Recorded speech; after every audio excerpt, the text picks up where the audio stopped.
కూటమిలో సర్వేల పరంపర అయితే కొనసాగుతుందండి. తాజాగా చంద్రబాబు నాయుడు గారి టేబుల్ మీదకి ఓ కొత్త సర్వే రిపోర్ట్ ఒకటి వచ్చి చేరిందంట. ఆ సర్వే రిపోర్ట్లో కొన్ని కీలక అంశాలు ఉన్నాయి. ఆ సర్వే రిపోర్ట్ ఆధారంగా డేంజర్ జోన్లో 13 మంది మంత్రులు డేంజర్ జోన్లో ఉన్నట్టు ఆ సర్వే చెప్తుందంట.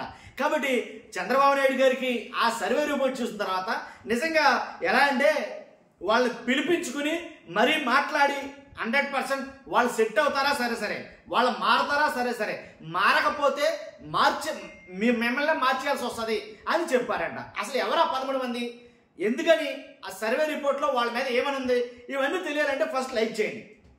లైక్ చేసిన తర్వాత మీ అమూల్యమైన అభిప్రాయాన్ని ఖచ్చితంగా కామెంట్ రూపంలో తెలియజేయండి.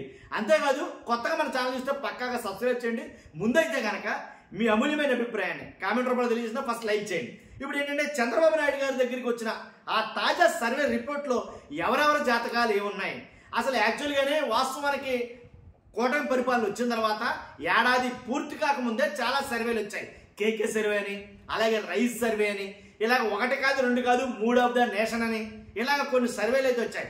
వచ్చిన ప్రతి సర్వేలోనూ వాళ్ళు చెప్పింది ఏంటంటే కనుక కూటమిలో ఉండే మంత్రులందరూ కూడా చాలా అసంతృప్తి అయితే ఉంది ప్రజల్లో. నియోజకవర్గాల వారిగా చూసుకున్నా సరే తీవ్ర వ్యతిరేకత ఉంది ప్రజల్లో. కాబట్టి వాళ్ళకి ఎదురుగాలి వేస్తుంది. కానీ 100% వాళ్ళ ప్రవర్తన మార్చుకోవాలి. ఎందుకంటే కనుక వాళ్ళు వచ్చిందే తడవుగా మరలా వస్తామో లేదో తెలియదు, ఉంటామో ఉండమో తెలియదు. కాబట్టి ముందు జాగ్రత్త పడిపోవాలి అని ఎవరికి నచ్చినట్లుగా వాళ్ళు దోసేస్తున్నారు. కాబట్టి కూటమి మంత్రుల మీద కానీ ఎమ్మెల్యేల మీద తీవ్ర వ్యతిరేకత అయితే ఉందని చెప్పేసి చెప్పడం జరిగింది ప్రతి సర్వే కూడా.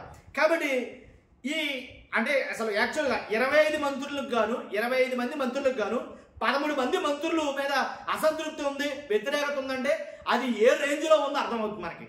జస్ట్ 1.5 year కూడా కంప్లీట్ కాల, కానీ ఎంత దారుణంగా ఉందంటే కనుక అంటే వాళ్ళు ఎంత దారుణంగా ఉంటే ఎంత దారుణమైనటువంటి ఫలితాలు వస్తాయి సర్వేల్లో.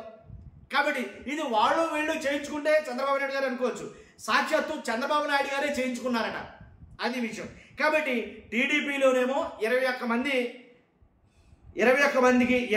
ఉంటే 12 మంది టీడీపీలోను, 21 మంది టీడీపీ, జనసేన 3, బీజేపీ 1. ఉన్న 25 మంది మంత్రుల్లో టీడీపీలోనేమో 21 మంది, జనసేన 3, బీజేపీ 1. ఈ 25 మంది మంత్రులలో టీడీపీలోనేమో 10 మంది మంత్రుల మీద తీవ్ర అసంతృప్తి ఉందంట, 10 మంది మీద. అలాగే జనసేనలోనేమో 2 ఉన్నారంట, అలాగే బీజేపీలో ఉన్నారంట 1. ఎవరెవరు వాళ్ళ పేర్లేంటి కూడా ఖచ్చితంగా తెలుసుకుందాం. ఎవరంటే కనుక 1 కొల్లు రవీంద్ర, 2 వంగలపూడి అనిత, 3 ఫరీక్, 4 పార్థసారథి, 5 గుమ్మడి సంజయ్ రాణి, 6 టీజీ భరత్, 7 వాసంశెట్టి సుభాష్, 8 కొండపల్లి శ్రీనివాస్, 9 రాంప్రసాద్ రెడ్డి, 10 సవిత. జనసేనలోనేమో నాదెండ్ల మనోహర్ గారు, అలాగే కందులు దుర్గేష్ గారు, అలాగే బీజేపీ నుంచేమో సత్యకుమార్ గారు ఏకైక మంత్రి. కాబట్టి వీళ్ళందరూ కూడా నేను చెప్పిన పేర్లు ఏవైతే ఉన్నాయో టీడీపీలో 10 మంది, జనసేనలో 2, బీజేపీలో ఏకైక మంత్రి ఒకలే, ఆయన ఒకలే. కాబట్టి వీళ్ళందరి మీద తీవ్ర వ్యతిరేకత అయితే ఉంది, అసంతృప్తి అయితే ఉంది. కాబట్టి అదే విధంగా రిపోర్ట్లు అయితే వచ్చాయి అనేది కనుక తాజాగా అందినటువంటి సర్వే లెక్కల ప్రకారంగా. కాబట్టి ఈ సర్వే రిపోర్ట్ చూసిన తర్వాత చంద్రబాబు నాయుడు గారికి నిజంగా ఒక రకంగా చాలా కోపం అయితే వచ్చిందని అన్నారు. వాళ్ళందరినీ పిలిపించుకుని ముందు జాగ్రత్తలు చెప్పారు, మీరు మారాలి లేకపోతే మార్చాల్సి వస్తుంది అని చెప్పడం అయితే జరిగింది. కాబట్టి ఇవన్నీ దృష్టిలో పెట్టుకుని కూటమి ప్రభుత్వంలో కూటమి పనితీరు మీద ఇది బేస్ అయి ఉంటుంది మ్యాక్సిమం. కానీ ఇప్పుడే ఏడాదిన్నరలోనే ఎంత వ్యతిరేకత ఉంటే ఏడాదిన్నర అదే మరి మిగిలిన 4 సంవత్సరాలు కూడా కంప్లీట్ అయితే ఇంకెంత దారుణంగా ఉంటుంది అనే పరిస్థితి అయితే కూడా చాలా మంది మాట్లాడుకున్నారు. కానీ ప్రజలు అంత వ్యతిరేకత మంచిది కాదు, పని చేయదు కూడా అని అడిగితే.